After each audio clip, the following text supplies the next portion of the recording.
Thank you, Paul. This is given by Paul. I'm expected to read all this to you, but I'm not going to do that.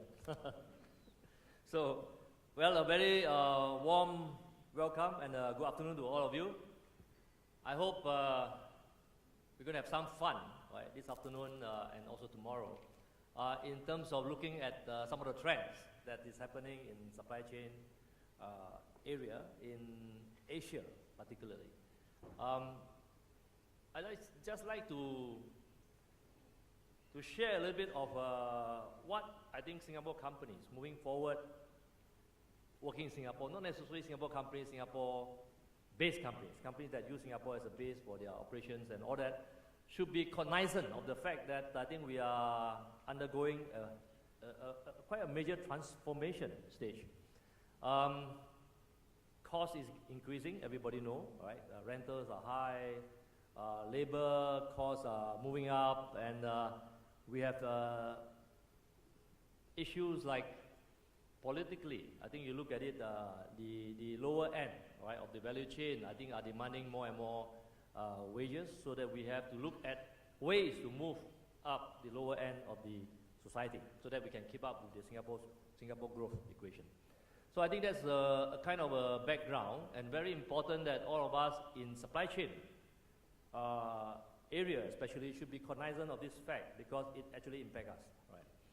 We are in the business of efficiency, which means actually the more inefficient it is, the more business there are for us, isn't it? But we are in the business of making sure the businesses are more efficient, right, than what it should be. So that's what it is. Right? So I always tell my guys that we thrive when there is an inefficient environment. And unfortunately or fortunately, in most of the supply chain business that we look at, there are a lot of inefficiencies in the chain that we operate, especially in Asia, because of not just inefficiency per se, but because of the challenges in the very varied kinds of economy, the culture, the customs regulation, and all kinds of different environment that we need to operate in various aspects of Asia. That makes Asia very unique and challenging, which is why a platform like this is going to be very useful, because all of us could come up here, and this is a community that we have all created, thanks to Paul with his hard work, that allow us to come in together to share, right, all the pains. And hopefully we could also learn, right, from colleagues that there are actually ways of doing things, right? There are also good practices that we could all exchange ideas and learn from each other, and that's a platform that we hope is supposed to allow us to connect, communicate, and collaborate. Is it, Paul? Where are you, Paul? Yeah.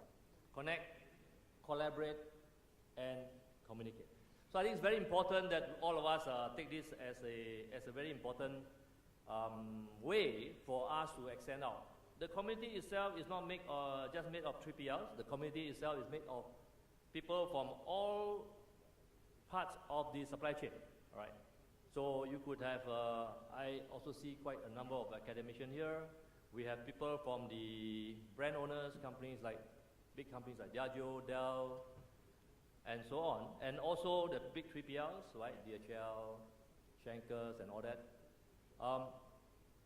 It is actually an environment that we are trying to actually look at a situation where we can come in candidly, right? Some of us are competing, nevertheless, but we can also look at collaboration. We also look at competition, right? To have actually better solutions moving forward. I'm always been very fond of looking at the industry challenges ahead, how to create a sustainable kind of a growth, right, for the industry. And sustainability comes from the ability to actually power the kind of a challenges that we are facing, right? And that comes from the young. The very beginning, we have to try to entice the young to join the industry, the best, the brightest, and the most passionate. I think it's very important for us to try to do that, and I'm very happy to see there are a lot of young professionals. Some are still in the polys or the unis, but aspiring to come into the supply chain industry, which is indeed very very heartwarming. And also, I can dare say, I mean, looking at every one of you here, it is a very challenging industry. All of us has gone through it, working the very hard way. But with your mentorship and your sharing, right, I think, I hope that we can actually not just benefit the young, but also try to encourage more young to join the community. So I think that's one area that I'm very happy about. The other area on productivity and innovation, I think that's something that I mentioned in the early of the speech, is that we need to look at this challenge, increasing costs, right? And there's something that is not easily reversible in Singapore, so the only way to fight it is productivity. So very basic productivity, unless you are very unproductive. If you run operations that are only 80% instead of 100% efficient, then you still have 20% to squeeze to move up the ladder. But if you are efficient, all right, already, then there's really not much you could do, and basic costs will start to increase, and what's going to do? I think we all need to then innovate, look at better ways of doing things, and one of the biggest things that we can see is how we exploit technology to the fullest, and the other one is looking at automation. In fact, if you look at Singapore, I think EDB is pushing a lot in the robotics area. So a lot of the tasks that we do, if you look at it and dissect the entire spectrum of the value chain, there are quite a number of tasks that are still very repetitive. Right? So the repetitive portion can always be done through automation, whether it's robotics or an automated system of some sort, right? While the other part where you need human intervention, a little bit more, lesser of a repetitive task, then of course we match human into the equation. So there are a lot of possibilities for us to do that, and this is a necessity for the Singapore equation. Right? I don't know whether you are all aware that I have actually taken on the task of leading the Singapore National Employers Federation. In fact, effectively only yesterday. 1st of September, right, Monday. So one of the main things on the plate is really looking at how we transform companies, how we help this transformation for companies to be able to withstand and sustain the growth trajectory that has been so much the Singapore story. So I think this is an area that we are all very concerned as a Singapore enterprise, as well as for many of the companies that look at using Singapore as a hub into the rest of the region. So I will encourage the platform, while you are deliberating, to look more into innovation, innovative ideas that you may have, but may not even be implemented, maybe an idea, put it out and share. That's how we all learn from each other. And this morning, I don't know how many of you attended the roundtable. EDB actually hosted a roundtable where we're looking at ideas for research. Right? The whole idea is about trying to look at, is there a more innovative way of doing what we are doing today? Right? I'm sure there are, right? But all of us are so busy, you know, in the logistics and supply chain industry, we are every day executing and making KPIs. We don't actually start to think of just changing the entire way that we are doing our operations today. So there is a lot of opportunities. I think we all have to do that, have to constantly do that, especially for many of us who are in the 3PL stage. The only way that we could sustain and continue to add value is by innovating that the way we do. Right? So younger people are coming into the organization. Younger people means that they have a better touch with technology, more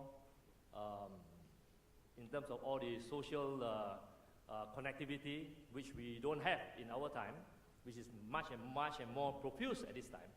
And we should try to leverage that and look at how we can change our process, and with clever automation and investment, right, in IT and so on, create that environment to allow further innovation to take place. I think this is a very important message that I thought I would like to share with all of you.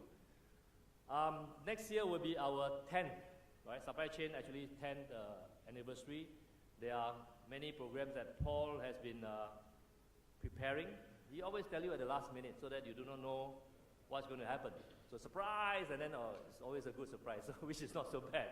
I just want to leave this note with you. Please continue to look at things that we can do in terms of the platform of attracting more young, right, to the industry. Be the model, right, for successful career in supply chain, in the supply chain management industry. At the same time, also look at way of inculcating innovation in the way that we operate our businesses. Because I believe that the most innovation could come in the supply chain area, right? The entire supply chain has got so many avenues for innovation. But do not look at it from a very siloed manner. So that's why in my company, I always advocate looking at the entire chain, all right, end to end. Because one part of the chain efficiency may create inefficiency in other silos. So it's very important that we have a plus here, but not a minus somewhere else, and the net effect is actually not what we want. So it's very important to understand that. Okay, so in an industry like that, even if you are managing a very siloed part of it, you will be able to interact with people who are in either areas of specialization, or you are in areas where people are more general, right? They know exactly where the trends are, that can help you to actually navigate and point you to the right direction. So with that, I hope you all had a great time deliberating over the next 2 days, and thank you very much for joining us. Thank you.